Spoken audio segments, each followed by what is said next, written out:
오늘 말씀은 예수님께서 이것이 율법이다, 이것이 선지자다 하신 성경의 핵심 메시지요, 하나님과의 관계, 인간과의 관계에 대한 최고의 황금률인 마태복음 7장 12절 말씀을 살펴보면서 여러분과 함께 은혜를 나누고자 합니다.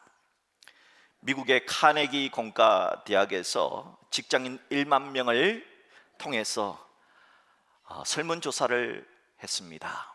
어떤 설문조사냐 하면은 직장 생활을 하는 데 있어 성공 요인이 뭐냐 하는 겁니다.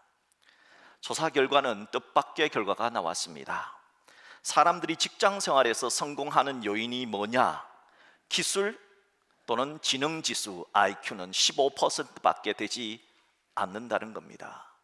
그럼 도대체 85% 무엇이 직장인의 성공적인 생활을 할 수 있게 하느냐?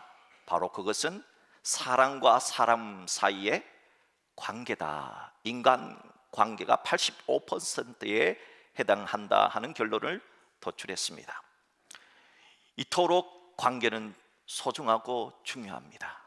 이토록 인간 관계는 사회를 살아가는 우리에게 있어 너무 중요하다는 겁니다. 예수님은 마태복음 5장, 6장, 7장에서 산 위에 올라가셔서 하나님과의 바람직한 관계가 뭔지, 또 사람과 사람 사이의 관계가 뭔지 이것을 말씀해 주셨어요. 그래서 이것을 한자어로 예수님의 산 위에 올라가셔서 해주신 보배로운 가르침, 보배로운 교훈이라고 해서 산상보훈이라고 합니다. 예수님은 이 마태복음 5장, 6장, 7장까지의 산상보훈의 결론으로 딱 한 구절로 압축해서 정리를 해 주셨습니다. 그것이 바로 오늘 본문의 말씀인 7장 12절, 그러므로 무엇이든지 남에게 대접을 받고자 하는 대로 너희도 남을 대접하라. 이것이 율법이요 선지자니라 하는 말씀입니다. 시간이 흘러서 사람들은 예수님의 이 말씀을 황금과도 같은 소중한 말씀이다 해서 골든 룰이라고 불렀습니다. 그런데 예수님의 이 말씀, 골든 룰과 비슷한 내용의 말들은 예수님 이전에도 여러 사람이 말을 했습니다.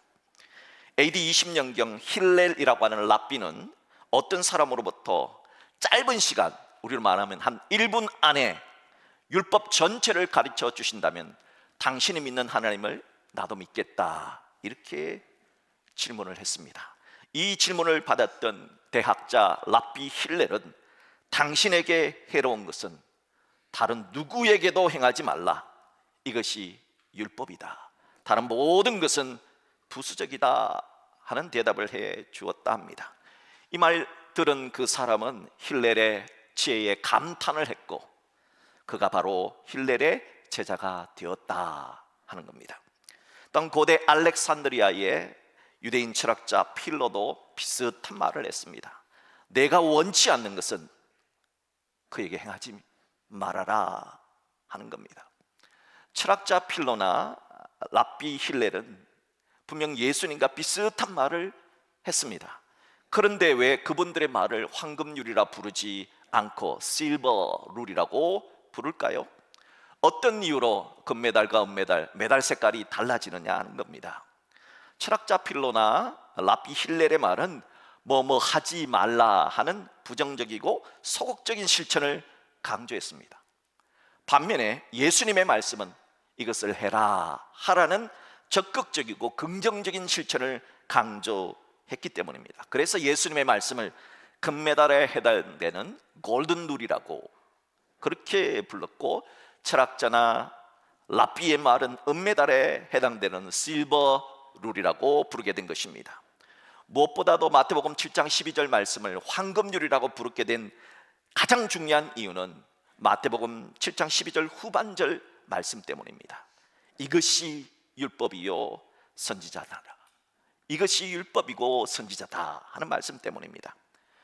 예수님이 이 말씀을 했을 때는 성경이 기록되지 않은 시대입니다. 예수님이 이 말씀을 했을 때는 우리가 알고 있는 신약 성경이 기록되지 않았습니다. 신약 성경은 예수님이 돌아가시고 난 다음 30년 후부터 제자들에 의해서 기록되기 시작했습니다.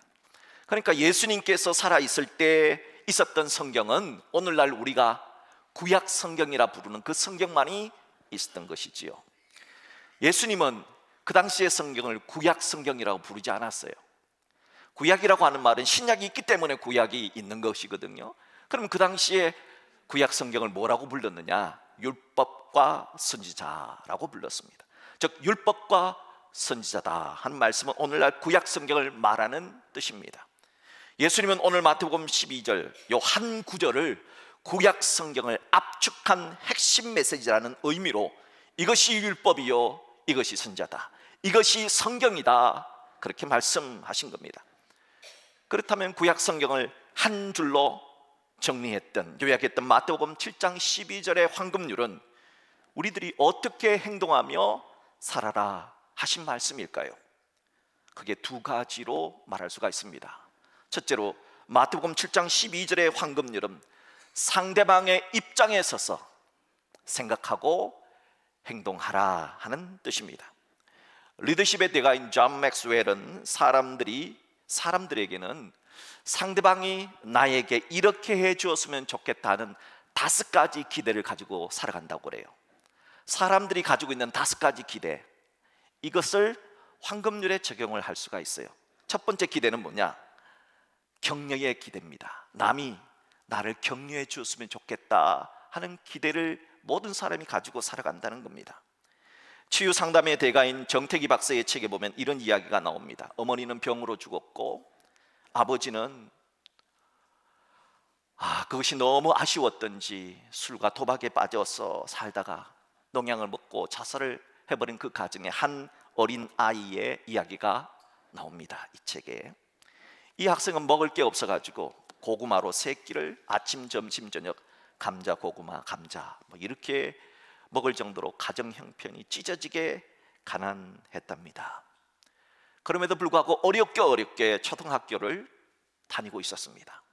어느 날 초등학교 담임 선생님께서 그 어려운 가운데서도 공부를 포기하지 않고 학교를 계속 나오고 있는 이 아이를 바라보면서 환하게 웃으면서 너는 보통 놈이 아니야, 너는 앞으로 훌륭한 사람이 될 거야, 그렇게 격려를 해 주었답니다. 그런데 그날 오후 수업을 마치고 이 아이가 집으로 가던 길에, 보통 우리가 초등학교 한번 생각해 봤어요. 교무실로는 잘 안 가잖아요, 선생님이 계시니까. 그런데 이날따라 이 아이가 우연히 교무실 옆 복도 앞을 지나가게 되었습니다. 그런데 그때 마침 담임 목사님의 목소리가 들어왔는데, 담임 목사님이 다른 선생님들을 모아놓고 이렇게 말하는 거예요. 우리 반에 땡땡이라는 아이가 있잖아요. 그 아이가 너무너무 기특한 아이입니다. 보시면은 잘한다고 격려 좀 해주세요. 이렇게 하면서 자신을 칭찬하는 목소리를 들었습니다. 그때 이 아이는 선생님이 칭찬하는 소리에 가슴이 그냥 계속해서 펌핑을 하듯이 가슴이 너무너무 뛰더랍니다. 그래서 집으로 돌아왔는데 잠을 이룰 수가 없었답니다. 2번이나 선생님의 칭찬을 듣고 집에 돌아온 그날에는 고구마를 먹지 않았는데도 배가 전혀 고프지 않았답니다. 그날 사람은 밥으로 사는 것이 아니라 칭찬만 먹어도 배가 고프지 않는 이상한 체험을 하게 된 것이지요. 그날 밤부터 이 학생은 정말 열심히 공부하기 시작했답니다. 중학교 입학금은 면장님께서 대어주셨고, 이후에 동네 교회에서 장학금을 대어주셔서 공부를 계속할 수 있었다고 합니다. 이렇게 죽기 살기로 공부를 해서 대학을 마치고 대학원까지 공부를 마치고 우수한 성적으로 졸업을 했습니다. 그리고 그 마을 출신으로는 최고위 공직자의 자리에 오르게 되었답니다. 일반적으로 사람들은 환경이 좋지 않은 학생은 한 90% 이상은 중간에 포기하거나 좌절하는 경우가 많다고들 합니다. 하지만 이 학생은 그 90%에 속하지 않았습니다. 나머지 10%에 속한 겁니다. 이 학생이 왜 그토록 가난 속에서도 어려움 속에서도 좌절하지 않고 포기하지 않았는가 하고 물었을 때 그는 이렇게 말했습니다. 그 옛날 초등학교 선생님이 나에게 해준 칭찬 2마디, 그 2마디 때문이었다 합니다. 칭찬은 그 무서운 바다에 범거래도 춤을 추게 만든다는 말이 있지 않습니까? 이렇게 사람은 누구든 상대방으로부터 칭찬을 받기를 기대하고 살아간다는 것입니다. 이러한 기대 심리를 오늘 골든룰, 이 황금룰에 적용하면 이렇게 말할 수 있습니다. 남에게 격려를 받고자 하는 대로 너희도 남을 격려하고 칭찬하라 하는 것입니다. 바라기는 우리 모두 황금률의 말씀처럼 남들을 격려하는 사람, 남들을 칭찬해 줄 줄 아는 그런 격려의 사람이 되었으면 좋겠습니다. 두 번째, 사람들의 기대는 인정의 기대입니다. 남이 나를 인정해 주기를 기대한다는 겁니다. 사람은 누구나 인정을 받고 싶어하는 인정의 욕구가 무의식 속에 깔려 있습니다. 아들아, 딸아, 나는 너를 믿는다. 엄마는, 아빠는 나는 너를 믿는다. 이 부모님의 인정 한마디가 아이의 미래를 바꾸어 버립니다. 에디슨이 그랬잖아요. 에디슨이 초등학교 때 하도 공부를 못해서 엉뚱하고 하도 공부를 못하니까 선생님이 제발 이 아이 좀 집에 데리고 가라고 홈스쿨링 시키라 그랬습니다. 그래서 학교를 다니지 못했다 그러잖아요. 그때 엄마는 에디슨에게 격려를 하고 너는 훌륭한 사람이 될 거야, 그렇게 계속해서 격려해서 위대한 발명가가 되었다 하지 않습니까? 선생님이 학생을 향하여 나는 너를 믿는다 라고 하는 인정의 말 한마디가 한 학생을 늦은 밤중에도 열심히 공부하게 만드는 동력을 만들어주지 않았습니까? 친구가 친구야 나는 너를 믿어 라고 하는 인정의 말 한마디가 평생 우정을 쌓게 하고요, 때로는 친구를 위해 목숨까지 걸게도 하지 않습니까?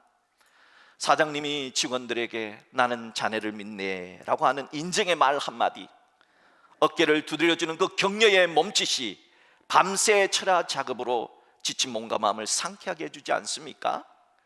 아내가 남편에게 말합니다. 여보, 나는 당신을 믿어요 라는 이 인정의 말 한마디가 남편을 힘내게 합니다.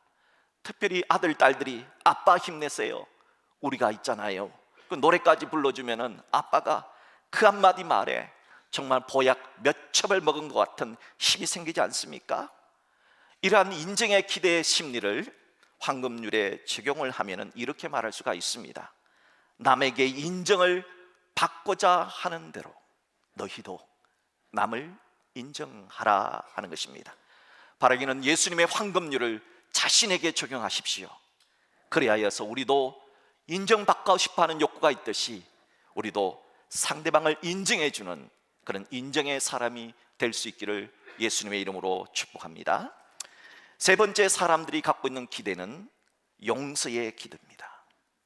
남이 나를 용서해 주기를 기대한다는 겁니다. 그리스도인의 가장 위대한 행동 두 가지는 사랑과 용서입니다. 하나님과 동행한 사람들을 보십시오. 아브라함이 얼마나 사랑하고 용서를 보여줍니까? 이삭은 어떻습니까? 야곱, 요셉은 자기를 인신매매해서 자기를 팔아 죽이려고 했던 형님들을 용서해 주지 않습니까? 다윗은 어떻게 했습니까? 자신을 죽이려 했던 사울왕을 몇 번이나 용서해 주지 않습니까? 모든 믿음의 사람들은 모두 사랑과 용서를 실천한 사람들입니다. 사람들은 다른 사람을 용서하는 일에 있어서 너무 느리게 행동하는 습관이 있습니다. 그러나 용서는 자신을 위해서라도 가능한 한 빨리 해버려야 합니다. 사랑을 할 때도 빨리 사랑하는 것이 좋고요, 용서할 때도 빨리 하는 것이 좋습니다. 왜냐하면 내가 빨리 사랑하고 빨리 용서하면 할수록 내 몸도 내 마음도 덜 아프답니다. 그래서 저는 싸워도 그냥 해가 지기 전에 그냥 다 용서합니다. 무조건 미안하다 그럽니다. 그래야 내가 잠을 잘 수가 있잖아요. 안 그러면은 잠자리에서도 내가 언제 용서할까? 저 사람이 어떻게 나오면 용서할까? 저 사람이 이런 행동을 하면 용서할까? 이런 것 때문에 머리가 아파서 잠을 못 자지 않습니까? 기억하십시오. 빨리 하면 좋을수록 용서는 빨리 하면 좋다는 겁니다. 자, 이러한 용서의 기대 심리를 우리 황금률, 골든룰에 적용을 하면 이렇게 말할 수 있습니다. 남에게 용서를 받고자 하는 대로 너희도 남을 용서하라 하는 겁니다. 바라기는 예수님의 황금률을 잘 여러분의 삶에 적용하셔서 남에게 용서를 받고 싶어 하는 것처럼 우리도 상대방을 용서해주는 용서의 사람 되기를 주님의 이름으로 축복합니다. 네 번째 기대는, 사람은 남이 내 이야기에 귀를 기울여 주기를 기대합니다. 경청의 기대가 있다는 겁니다. 이 소위 경청이라고 하는 것은 남의 이야기를 잘 들어주는 겁니다. 그런데 참 이상해요. 내가 한 건 아무것도 없어요. 근데 잘 들어주면 상대방이 고맙다고 그래요. 내 얘기 잘 들어줘서 고맙대요. 내가 한 게 뭐가 있습니까? 그냥 가만히 들어주기만 해도 뭐라 그래요? 내 얘기 잘 들어주셔서 고맙습니다 라고 말합니다. 그리고 그 사람은 기분이 업 되는 겁니다. 잘 들어줬는데 그 사람이 기분이 좋아집니다. 놀라운 사실은요, 잘 들어주기만 해도 말하는 사람의 병을 고치는 치유의 신비한 효과도 있다는 거예요. 그래서 제가 학창 시절에 심리학과 교수님한테 심리학을, 상담학을 배울 때 이런 질문을 한 적이 있습니다. 선생님, 우리가 잘 들어주기만 해도 경청을 통해서도 치유를 받을 수 있다고 하셨는데 도대체 어떻게 하면 치유가 일어납니까? 그렇게 물었을 때 그 교수님이 이렇게 저한테 대답을 해 주었습니다. 그 사람의 말을 진지하게, 진솔하게 잘 한번 들어줘 보세요. 그러면 치유가 일어납니다. 이렇게 말하는 거예요. 여러분, 사람들은 어떤 문제를 가지고 이야기를 하러 나왔을 때 자기의 이야기 속에 답도 있다는 거예요. 놀랍지요? 그런데 그 사람이 자기가 답을 갖고 있다는 걸 몰라요. 그런데 말을 하는 과정 속에서, 상담을 하는 과정 속에서 답을 스스로 발견해 낸다는 거예요. 그러니까 우리는 들어주기만 하면 됩니다. 들어줄 때 조금 더 경청의 자세를 잘 취하고 몸의 각도를 앞으로 조금 숙이고 그 사람의 말에 수긍을 한다는 의미로 고개를 까닥거려주고 또 추임새도 넣어주고, 아 그렇군요, 아 그렇군요, 이렇게 하면 그 사람이 내 문제가 해결되었습니다 하고 기분 좋게 돌아간다는 것입니다. 사랑하는 여러분, 이러한 경청의 기대 심리를 오늘 예수님의 황금률에 적용하면 이렇게 말할 수가 있습니다. 남이 너의 이야기에 귀 기울여 주기를 원하는 대로 너희도 남의 이야기에 귀를 기울여라.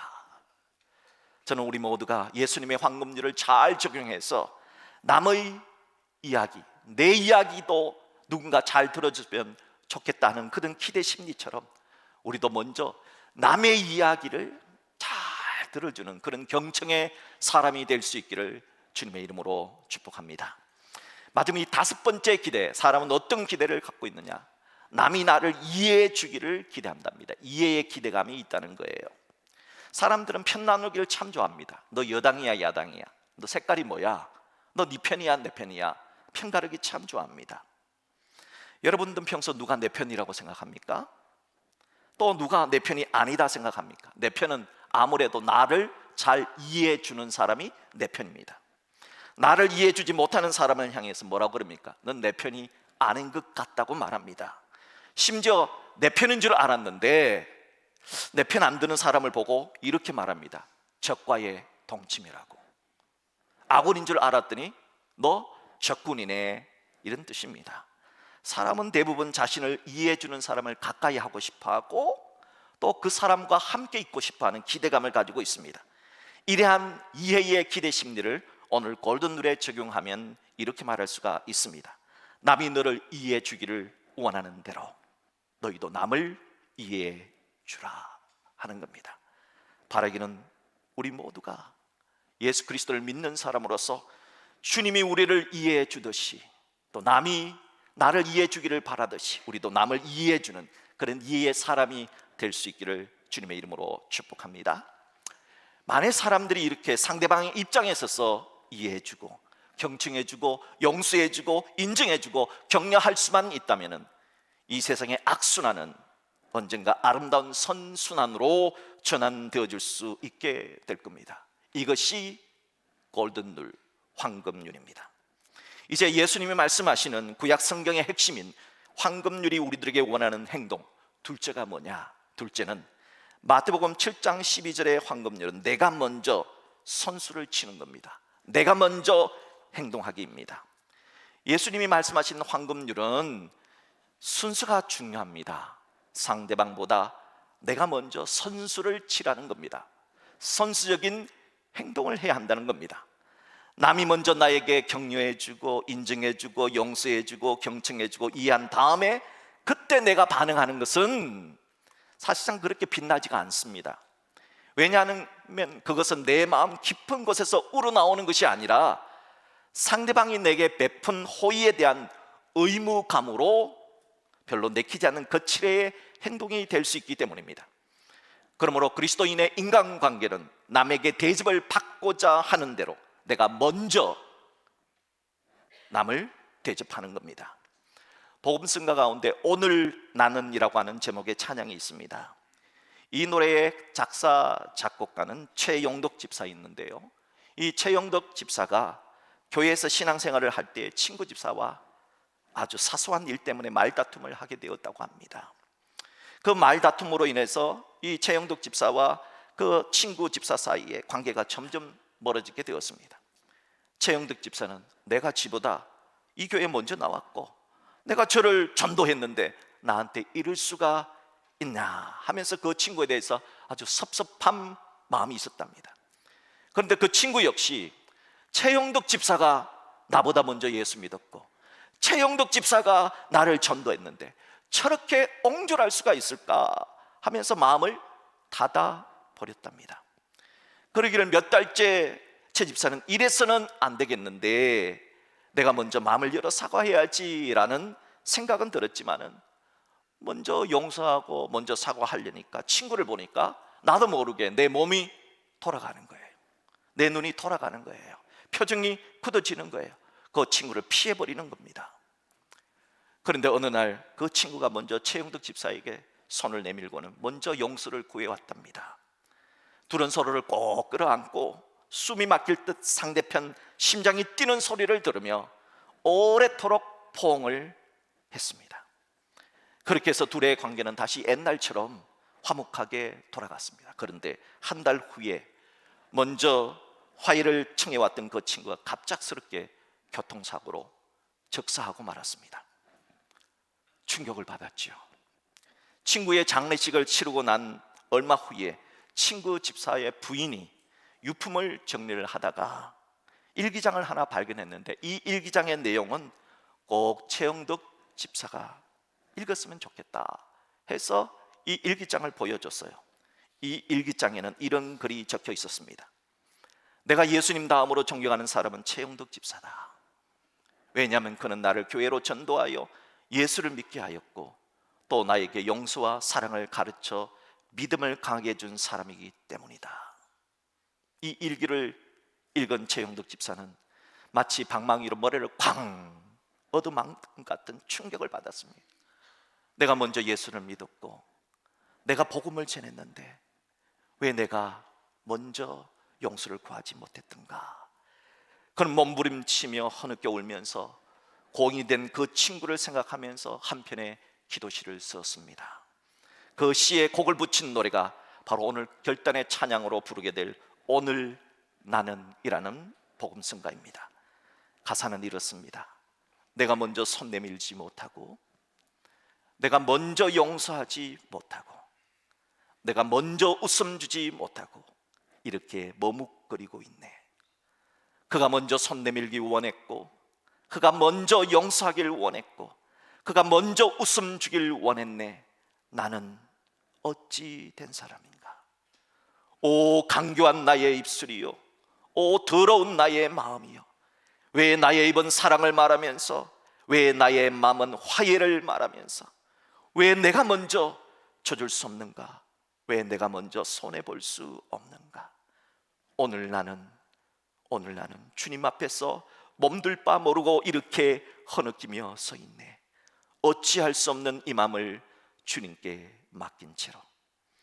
2절 가사입니다. 내가 먼저 섬겨주지 못하고 내가 먼저 이해하지 못하고 내가 먼저 높여주지 못하고 이렇게 고집부리고 있네. 그가 먼저 섬겨주길 원했고 그가 먼저 이해하길 원했고 그가 먼저 높여주길 원했네. 나는 어찌된 사람인가? 오 추악한 나의 욕심이여, 오 스글픈 나의 자존심이여, 왜 나의 입은 사랑을 말하면서, 왜 나의 마음은 화해를 말하면서, 왜 내가 먼저 쳐줄 수 없는가? 왜 내가 먼저 손해볼 수 없는가? 오늘 나는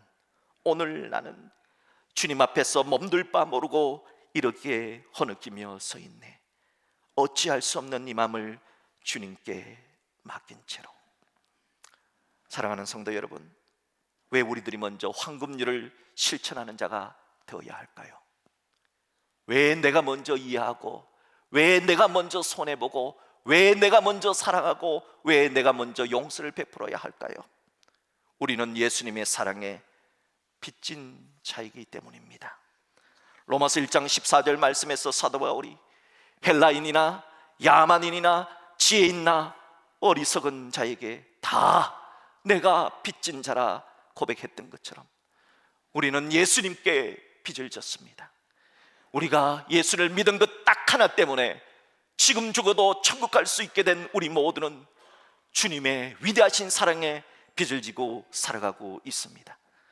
우리를 위해 십자가에 피 흘려주신 그 예수님의 놀라운 사랑을 우리가 먼저 받았잖아요. 우리가 먼저 알게 되었잖아요. 그러니까 남들보다 먼저 황금률을 실천해야 하는 겁니다.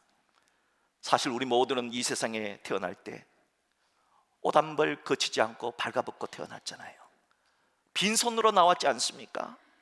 엄밀히 말해서 지금 우리에게 있는 건강도, 지금 우리에게 있는 물질도, 지금 나와 함께 있는 아내나 남편이나 자녀이나 친구도, 지금 우리가 누리고 있는 모든 것이 다 하나님의 선물 아닙니까? 그 사실을 남들보다 우리가 먼저 깨달았다면, 남들보다 먼저 알았다면 우리가 먼저 선수적인 행동을 취해야 되지 않느냐 하는 겁니다. 또한 이러한 사실 때문에 우리들이 남들보다 먼저 선을 행하고 먼저 이해하고 사랑을 베푼다 해서 우리가 교만해서는 안 되지요. 겸손하게 당연히 해야 할 일을 한 사람처럼 해야 하는 것입니다. 우리는 오늘 사순절 세 번째 주간을 맞이합니다. 이번 한 주간도 주님이 십자가를 묵상하십시오. 그리고 오늘 예수님이 가르쳐준 이 황금률을 나에게 적용해서 상대방의 입장에 서서 격려하고 인정하고 용서하고 경청하고 이해하는 행동을 했으면 좋겠습니다.